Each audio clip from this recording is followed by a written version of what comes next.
Hey folks, it's Egwin here from Beyond Systems. Now today we are discussing another element of the plank position, which is our core. How to actually engage the core, when to engage it, and which muscles to use.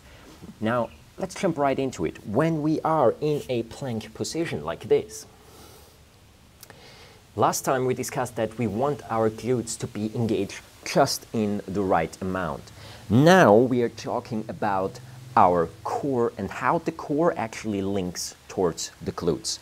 Talking about the core, obviously we have different muscles here. We have our rectus abdominis muscles and we have our transverse abdominis muscle and also the obliques. All of those will have part in the function of stabilizing ourselves in this plank position. But as I already said, just engaging all of the muscles blindly will just put additional pressure and tension in the body that doesn't have to be there. It doesn't have to be there for training. It doesn't have to be there to stabilize the posture. It's just an additional add-on strain that we put on the body with no real reason for being there. If we want a functional pattern, meaning we want to use the muscles in a coordinated, proper way, when we are in this posture, we need to do it differently. Now, the transverse abdominis muscle is the one that's best suited to stabilize the lumbar spine, even in this position, in this sort of almost parallel to the ground position. How do we activate it? I did a video about that shortly. I'll put the link in the description down below. But here is what you do. You sort of try to start and engage slightly your rectus abdominis, pulling your pubic bone and your sternum together, but then you actually use the transverse, which is the innermost muscle layer, pull the navel back towards the spine, really trying also to narrow your body on the side here. And this belt-like muscle, this is what actually stabilizes the spine without putting additional pressure on the intervertebral discs. That's important. So try this pattern. From here, put your hands on your belly and on your abdomen and now engage this transverse muscle. It's hard to really get a feel for where it is if you've never done it, but that's where the hands come in. Try to pull the navel towards your spine and try to narrow the sides of your body here. You'll feel this underneath your hands. Once you've done that, let's go into a plank position. But let's start on all fours like this. Roll the toes under. Now the first thing I want you to do in here is simply to pull the navel in and pull the sides of the body in. Engage the transverse abdominis muscle. Now, from here, just test how does this feel when you lift the knees just a tiny little bit off the ground. Okay, if you feel relatively stable in your core, that's fine. Now you got the muscle. What we'll do next looks like this.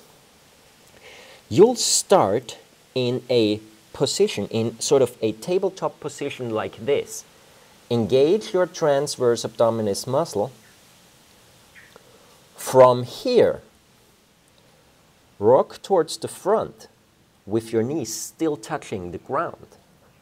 And once your shoulders are well aligned on top of your hands, now you lift your knees off the ground as well. This is the muscle activation, how you combine using your core muscle and your glutes to stabilize the position of the pelvis in order to stop things like this happening in your plank position where you put a lot of strain in the lumbar spine. So once again, here is the pattern. You go into a tabletop position. Arms are slightly extended towards the front like this. But your pelvis is still over your knees. You engage your transverse abdominis muscle, pulling your navel in and pulling the sides of your body in. Now you extend your hip towards the front. So the intent of your hip is to the front and slightly down. This intent activates the glutes, starts to activate the glutes in conjunction with the transverse abdominis muscle. Now once your shoulders are aligned with your arms, now your intent is the opposite. Now your intent is here to pull this area diagonally back up. So backwards and slightly upwards. This is the second part of gluteal engagement that will keep the glutes engaged just the right way, have them linked with the transverse, and stabilize the posture in your legs. So here is the whole pattern: pulling the navel in, the sides of the body in, engaging the glutes to sink the pelvis towards the front and down, and once you're on top of the hands, now the knees starts to float.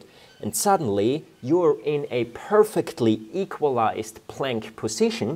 You can play with your shoulders and a lot. We'll talk about that in the future. But now you're in a position where suddenly the upper body and the lower body are linked functionally, rather than purely in a tensed and contracted and pressure built up state. They'll still float with each other, and they can work with each other. They can equalize each other out and allow for movement in this posture, which is really important when we want a functional pattern rather than just some stable, stuck position. Stable and not moving is rather rarely something that we have in life. Functional patterns, however, are important. All right, I hope you liked the video. If you have questions, leave them in the comment box down below. If you haven't subscribed to the channel yet and want to stay up to date with my core series and with other things related to body, how consciousness and body connect, how you use your mind to activate muscles, direction of joints, and so on, then hit the subscribe button and the notification bell to stay up to date. If you liked the video, click like and share, and thanks for watching a lot. See you around soon. Bye, guys.